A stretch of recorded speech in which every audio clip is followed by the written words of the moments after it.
Survivors kind of get caught in this feedback loop of, I'm as bad as them. Look at what I did. And then you can get very stuck. So much so that you think, okay, my behavior is as bad as this person that I think is narcissistic. So maybe I'm narcissistic too. And who the hell do I think I am trying to get out or survive? You know the drill. You've been there. How many of you sit around and say, oh no, think I'm the one who has NPD? Let's break that down. So a lot of folks going through narcissistic relationships sit around and say, I think I have NPD. I have such bad thoughts about these people in my life. Maybe I'm just the same. Here's my answer to that. You don't have NPD. In fact, it seems that nobody has NPD, since the epidemiology statistics suggest that it's less than 3% of the population. So I'm going to tell you now, it's a really safe bet that you do not have NPD. But the question is, why do you think you do? Lots of folks will glom onto one trait. They might say, oh, I think I'm narcissistic. I got really mad at the guy working at the pharmacy and I was rude because I had to wait 45 minutes. Or I wasn't being empathic when my friend talked to me about her breakup for the 100th time. Or I was hoping people would like the Instagram picture I posted of the cheesecake I made and I was really worried about it. Ugh, I think I'm narcissistic. Or I kind of stepped up at work. I know I'm kind of smarter than this colleague of mine, and I told my boss that I should be promoted. I'm like, ooh, that's a little arrogant. Maybe I'm narcissistic. So let me frame it out this way. Unless you are rude at everyone, not just in the pharmacy, but everywhere you go when you don't get your way, or you don't listen to anyone in your life when they share feelings with you, or you spend lots of time focused on your social media likes and become angry when they don't come, or you walk around saying that you know more than you do, the other stuff, doing it once, that's normal.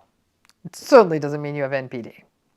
Now, what's so challenging about narcissistic relationships is that you find yourself having lots of thoughts in the relationship that really aren't you. You might, over time, find yourself really disliking a person you're supposed to like a friend or a partner. You feel disloyal, having such feelings like feeling such awful things about a parent. You hope your narcissistic colleague gets fired. You never have to see them again. You wish your narcissistic cousin would just disappear and move to the other side of the country. I mean, you aren't harming these people. You aren't even necessarily ending your relationships. But you may be plagued by thoughts that feel cold, disloyal, dismissive, unfriendly, unkind, and not nice.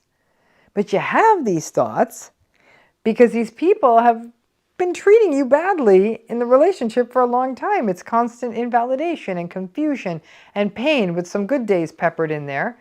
Your life, though, by and large, has been made difficult by this person. You're hurt by this person.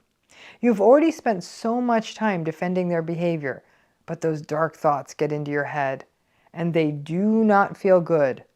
So that can also be drivers of thinking you have NPD because your thoughts feel as bad as the narcissistic person's behavior. But isn't it normal to have unpleasant thoughts about unpleasant situations or unpleasant people? I'm here to tell you that, yeah, it is. But I do think that the reason so many survivors of narcissistic abuse live in the abject fear that they have NPD is because they're told that they do by a person who actually is narcissistic. So the first time that they get boundaries in the relationship, or they disengage a little bit, or they express their needs, boom, you're told you have NPD. Better go see a therapist and get it worked out. And because while you are in a narcissistic relationship, you are so impressionable, their assertion that you're narcissistic is believable. You actually do believe that you may have NPD because you are too gaslighted to fully touch the reality of the situation. The self-blame of survivorship means that you are far more likely to blame yourself. And even if you do try to climb out of it by doing very basic things like asking for your needs to be met or basic need to be met, or things like, that in the anything basic in the relationship, they will shut it down. And they will shut it down in a way that hurts. I sometimes wonder if narcissistic people are like the internet, always data mining and listening, And while it doesn't seem they're listening, your phone isn't listening to you, is it? Because they don't seem to register it or care when you are talking to them, they sure do seem to be able to use the information they learn about you to their benefit. So just like when you talk to your friend about how much you love going to the beach, and then the next time you open up your whatever, social media or your search engine or whatever, it's populated by beach hotels and flip-flop ads, or you browse just one website for an electric blanket, and now you're not only looking at ads for blankets, but also assistive devices to get out of the tub, or maybe that was just me. But that they're aware, the narcissistic people are aware at some level that maybe you're hinting at the narcissism thing. So just as you start trying to hold some space and autonomy in the relationship, bam, they hit you with, I guess you have NPD. When you start researching whether you have NPD, you run the risk of what has long been called medical student syndrome. You keep studying various diseases and become convinced that you have them. By the time most of us were done with graduate school, we were convinced we had any number of psychiatric conditions. I actually prefer thinking that just about nobody, frankly, has NPD because most therapists will never assign the diagnosis. It's better to just talk about the personality style. I've been very clear about that on this channel. So unless you are watching this video and are copying to saying, yeah, I don't have a lot of empathy for other people, I'm very transactional, I'm very contemptuous of the emotions of other people, my identity is built on what other people think of me, I'm arrogant, entitled, grandiose, I constantly need validation and admiration, and I get dysregulated when I don't get my way, and can be manipulative when I don't get my way, or take advantage of people and have no ability to have sustained, healthy, close relationships. If that's your groove, you really genuinely believe that's what you're about, then maybe you should go look into it. Otherwise, my guess is that the difficult, antagonistic, or narcissistic person or the narcissistic abuse has gotten into your head. You are riddled with self-blame and self-doubt and may even be being told that this is who you are by the narcissistic person. So maybe of the people who end up watching this video, maybe one of the thousands of people who watch this video has NPD. But I'm going with the strong likelihood that the many other thousands, probably not. You're probably too agreeable for your own good and open enough to hear other people's distorted and gaslighted descriptions and depictions of you. So I know you think you got NPD. I've given you the list. Sit with it, dig into it. But thinking bad thoughts does not a narcissist make. Lie down with dogs, wake up with fleas. And again, I love hearing all these proverbs you're sending in. Keep sending them in because this series might just go on forever. Now, this is no disrespect to all of the well-groomed dogs out there, but this one is as clear as can be. And in this case, I do believe we're speaking of dog in the pejorative, not your beautiful, lovely dogs out there. Be aware. Basically, this is saying be aware of the company you keep. And if you do get into dealings with not very good people, you're going to end up with their problems. In terms of the origins of this, there is a Latin phrase that sort of had early origins, that's sort of a riff on this. Nobody's quite clear who is responsible for this one. The first recorded telling of this saying is by someone named James Sanford in the late 1500s. And then this line about dogs and fleas showed up in Benjamin Franklin's Poor Richard's Almanac, so late 1700s. Well, you are already watching or listening to this knowing where I'm going with this one, right? You know exactly where Lie Down with Dogs, Wake Up with Fleas is going when it comes to narcissism. If you are going to get too deep into a relationship with a narcissistic person, you run the risk of inheriting their problems and perhaps even their problematic patterns. This proverb really relates to something that more than a few long-term survivors of narcissistic abuse have definitely experienced. They find themselves, that much to their chagrin, that they start inheriting some of the narcissist patterns. I know it's terrible, but I know some of you are saying, yes, this has happened to me. So let's break this down. Is narcissism, like fleas, infectious? Maybe it's not infectious, but just like fleas, a little bit may jump on us. We do tend to pick up the patterns we are exposed to. I actually do think a lot of this is survivalism.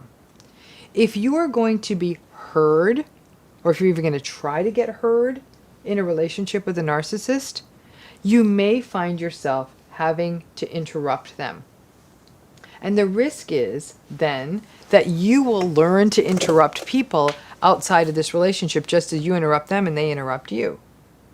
If you are chronically exposed to, for example, entitlement as a way to get things done, because that's what the narcissistic person in your life does, they act very entitled, you may not be very self-reflective during an entitled moment.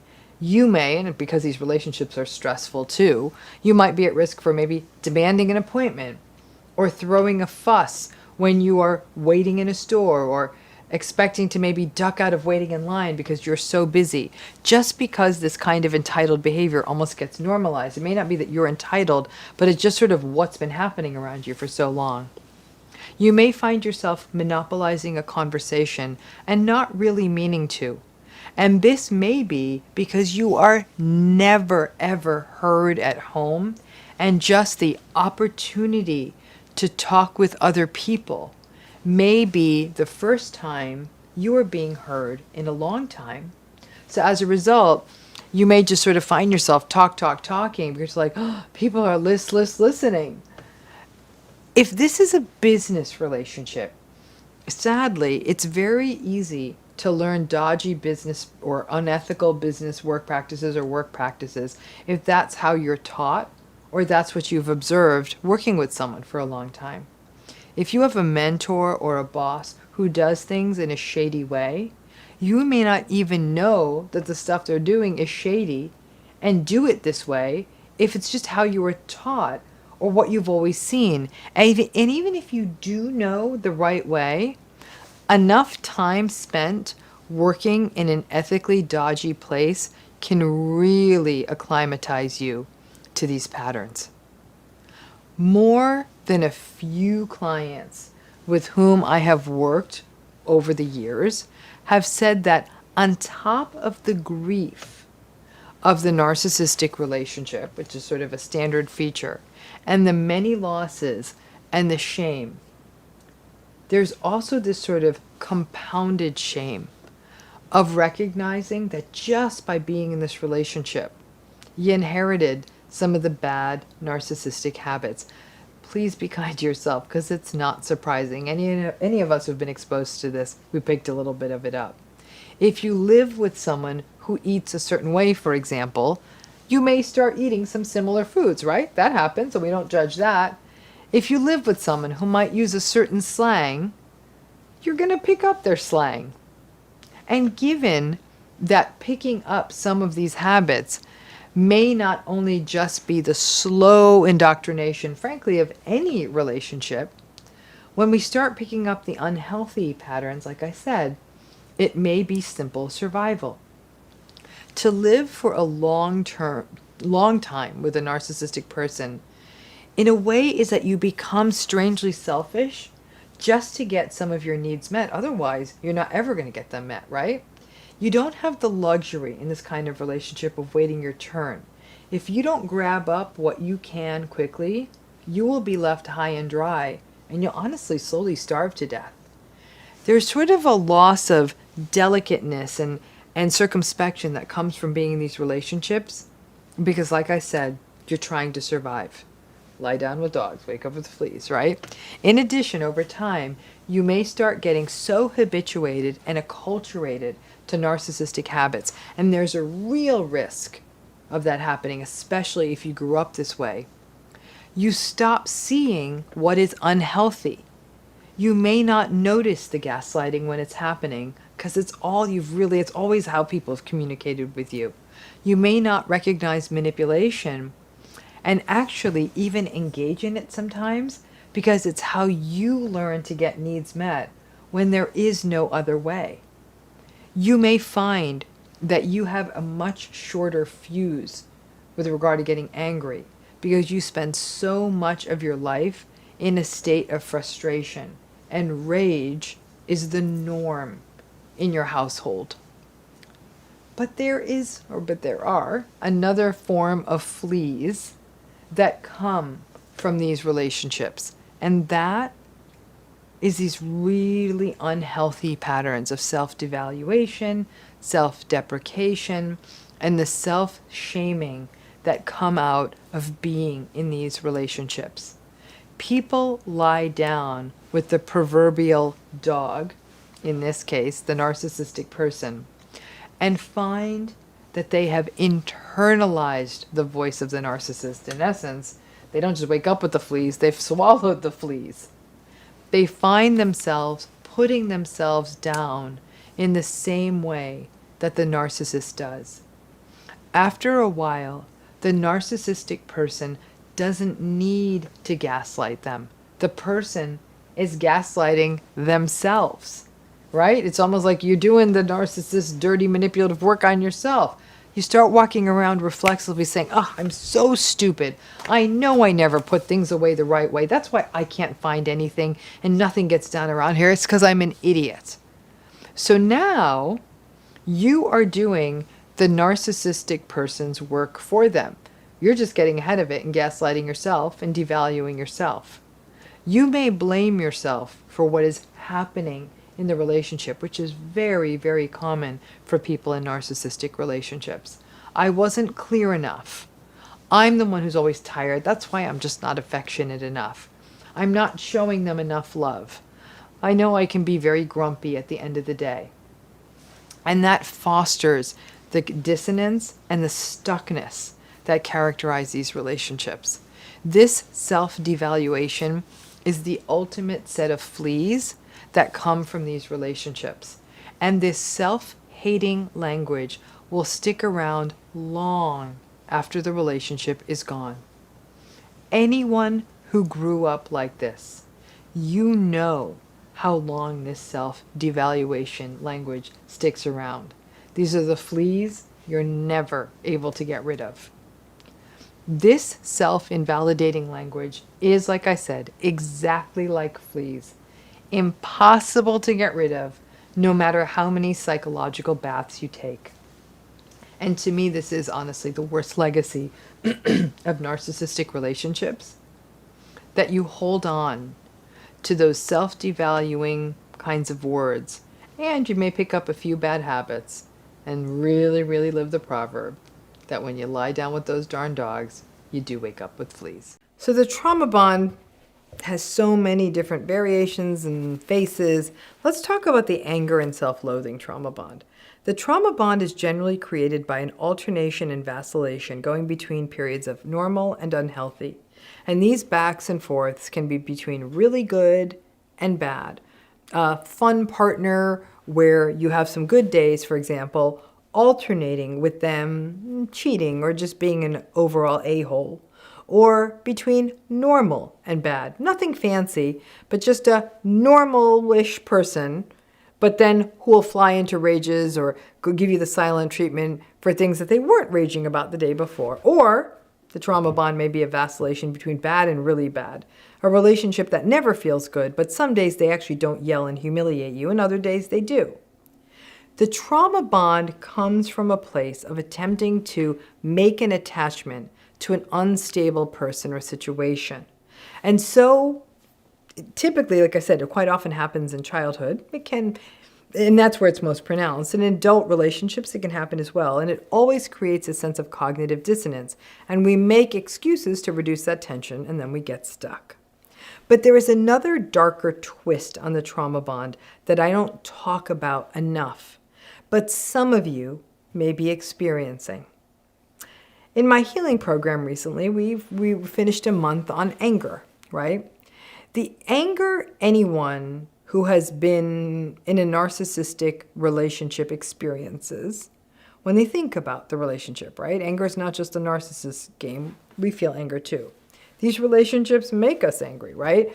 But they're not safe spaces in which to share our anger. In fact, we may not even know how to express our anger. And on top of that, we are often quite unsettled by the narcissistic person's anger. So it becomes a very fraught space. But we do get angry in these relationships and may often keep it bottled up for a long time. So we may find that when we do finally express it, a lot comes out, and we are also finding ourselves a bit explosive. We're feeling explosive instead of just the narcissistic person, or it's just anger finally just comes out, and that we find ourselves responding to the injustice and the betrayal and the manipulations, and so we may engage in angry behavior too. And that is when we get into a different kind of cycle. I was fielding a question from a few people recently about their own anger. People who say, I get angry. I sometimes actually really react strongly and I say angry things or I raise my voice. And then the narcissistic person, not surprisingly, reacts back and we go back and forth. And these are people who said, it isn't me to get this frothed up. But they also shared that they struggle with the relationship. They want to get out. They can't get out for a variety of reasons. However, something really driving the stuck trauma-bonded cycle is that they feel that they are now part of the problem because they are also the angry one. And then they slip into thinking that, well, maybe I'm just as bad as them. And then the slippery slope of, well, I can't manage my anger either. I need to work on it becomes an issue. And while healthy anger expression is a great thing for all of us to learn, you can see how the perception that you have an anger problem is what may keep you stuck in an unhealthy relationship where you are being chronically baited and betrayed and humiliated. But the anger trauma bond, as it were, feels a little different because even other people witnessing your relationship may write it off as two volatile people in a relationship. In people who are in narcissistic relationships, who do readily express their anger in the relationship, there may be another sticky cycle where you get angry in the relationship and then you apologize, angry, apologize, angry, apologize. And it's just that cycle creates a sort of trauma-bonded cement because you do constantly feel bad for relating your anger. You're told by the narcissistic person in the relationship you're doing a bad thing, and then you express your anger, which may look bad. So for people who are stuck in these angry, trauma-bonded cycles, it can be even more difficult to unstuck because you feel you're part of the problem, really, in a significant way. And when a narcissistic person demonstrates their anger, they feel entitled to that anger. If they ever apologize, which is rare, the apologies will be hollow. They don't learn. The narcissistic person has no empathy for how this anger has affected the other person. And when a person who is not narcissistic shows that anger, they may feel overwhelmed, they may apologize and feel guilty for a long time. They don't feel entitled to that anger and are often quite ashamed by it. And you may worry and ruminate about how your anger hurt other people, ultimately feeling like a bad person for expressing the anger the way you did. We often have a template, this idea that a survivor of a narcissistic relationship is someone who is broken down by the ongoing manipulation and invalidation and shaming and gaslighting and betrayal. Many survivors are overregulated, they're numb, they're mildly dissociated. They don't express negative emotions, not sadness or anger or anything. You don't express your needs. And so that template of a survivor, overregulated, not showing emotion, we're actually hoping to see more emotion, doesn't always reconcile with this idea of someone who might be in a narcissistic relationship being harmed in all the ways, but someone who also expresses their anger, fights back a little bit. And the fight response is a standard sympathetic nervous system response. Because anger is such a central part of the presentation of a narcissistic person. It is not unusual for people who do express anger, despite also being narcissistically abused, to wonder, I must be narcissistic too, or at least a lot like them. So you can imagine that this response would result in a person sometimes just thinking that they are part of the problem, as I said, and not getting the support and help that they need. Anger by itself is not the problem. Anger becomes a problem depending on how it's expressed and how it's regulated, and also how we manage the aftermath after we do express anger. It's also recognizing that there are things in life that are angering: injustice, breaches of trust, betrayal, insults, gaslighting. So when they happen, it is only natural that we would respond angrily. Unfortunately, then the standard advice is, well, then get out if you're always feeling so angry. If this person keeps doing hurtful stuff, try and communicate, which is obviously not an option. And then, sadly, most people will still blame the person who is having the bad things happen to them because they're angry. And since leaving is often not an option, things that make you angry will likely keep happening in this relationship, and then the lion's share of regulating the anger is on you. People who are in these relationships who do respond with anger, it's not abnormal, and as I say, often results in this ongoing anger apology cycle. But this group of folks who does express or do express anger often gets lost in the conversation when we're talking about narcissistic abuse, because the people who respond with anger are often critiqued for how they are sharing or managing their anger. And then the work goes to the anger. We focus on the anger of the person who's actually being hurt by the toxic dynamics, which is fine, but it can't be the sole focus. In some ways, having some anger about what is happening in the narcissistic relationship is a good thing. It's a recognition of the injustice and the harm, and that's good. It fosters the radical acceptance and the other shifts that are needed for healing. But breaking out of the cycle of, well, maybe I'm the problem and I'm the angry person, can really make the trauma-bonded cycle significantly harder to break. In narcissistic relationships, expressed anger, the anger you show, doesn't tend to work in the long term, largely because it creates a perpetual cycle.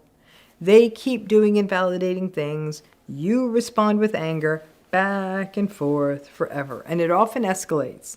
So it then becomes a mix of things: seeing the relationship clearly, understanding that while feeling angry makes sense, it becomes about finding new ways to express it.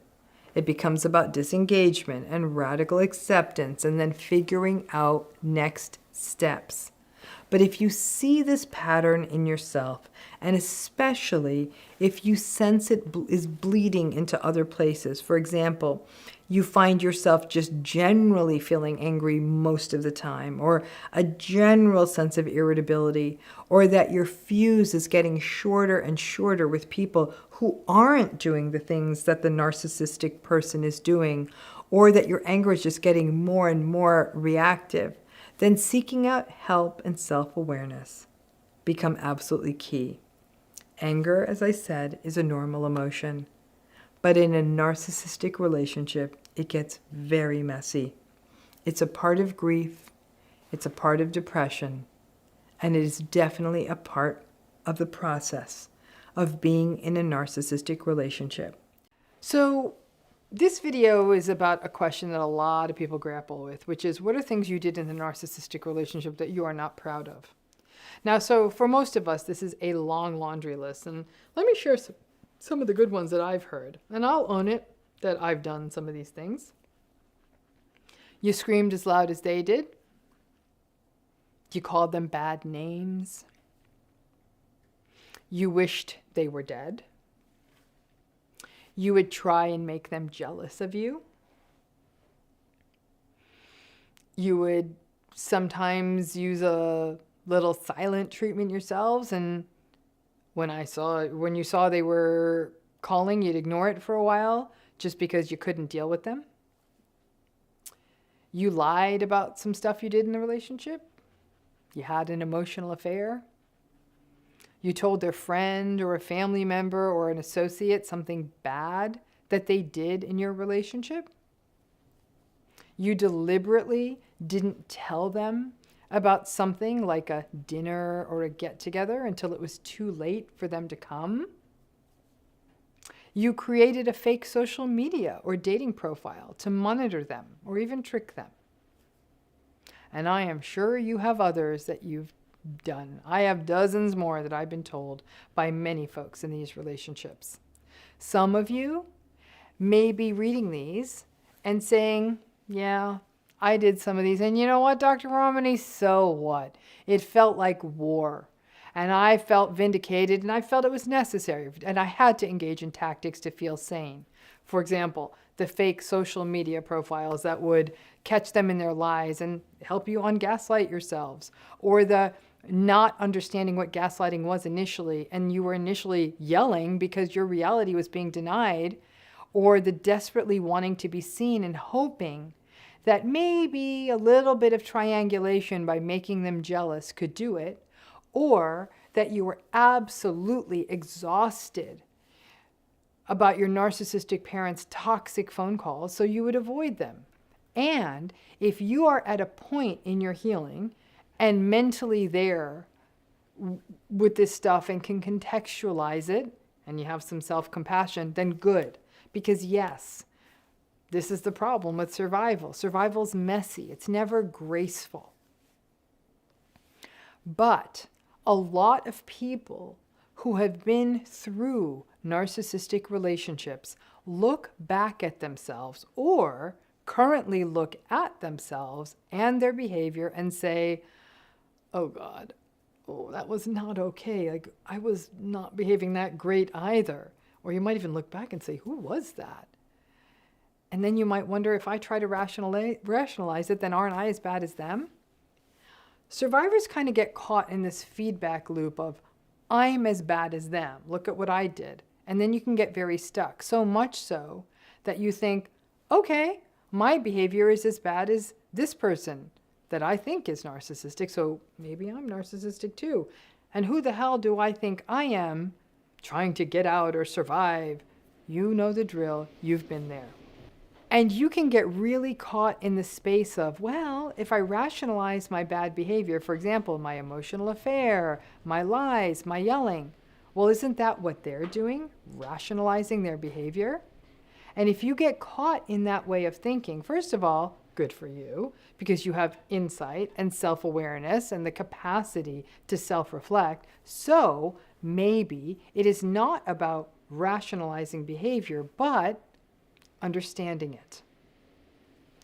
Most people who look at their behavior in a narcissistic relationship will say, ew, I didn't like me in that relationship.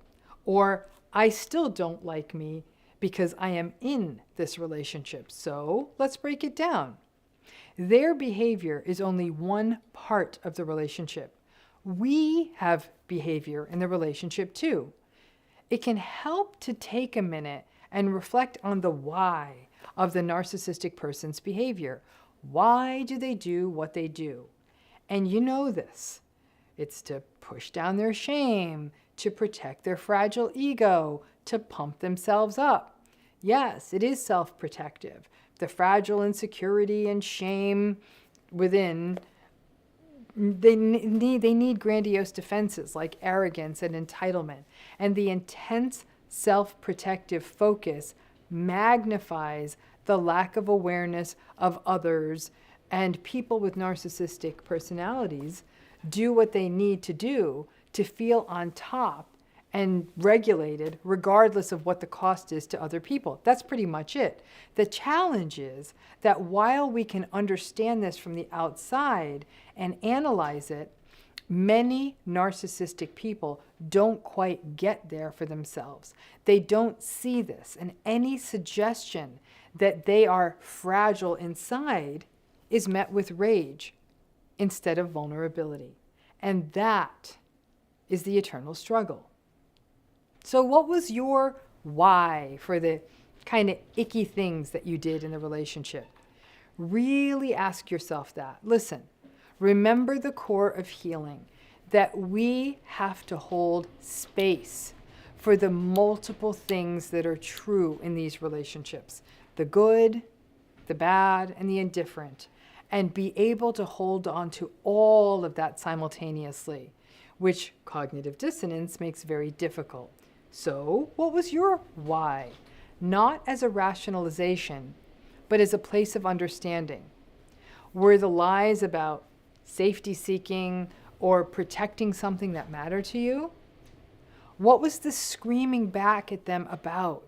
Did it change over time and happen less often as you were more and more, or becoming more and more gaslighted and confused? That whole fostering of jealousy, was that simply an attempt to be seen? And ask yourself this, have you done these things in healthy relationships or only in relationships characterized by antagonism and narcissism? When you shut down or you didn't take their calls, what was happening there? Why didn't you want to see them or talk to them? Perhaps a rather sane part of you had kicked in and said, no thanks. People will often say that in these relationships that they feel like they're being mean. They feel mean that they think that the other person in the relationship is narcissistic because they don't want to spend time with them, because they don't want to take their calls, because they don't want to talk to them, because they lie to them just to keep the trains running on time, because maybe they turn to someone else who was kind to them, and it's kind of skirted the lines of what would maybe be appropriate. This sense of, I behave so badly, is something that can very much complicate healing once a person gets out of a narcissistic relationship. It can leave people with a new phase of rumination based in regret, and also wondering how much they were responsible for the toxic dynamics of the relationship. Things like, well, I lied too, or I did yell a few times, or I did spend too much time with that coworker.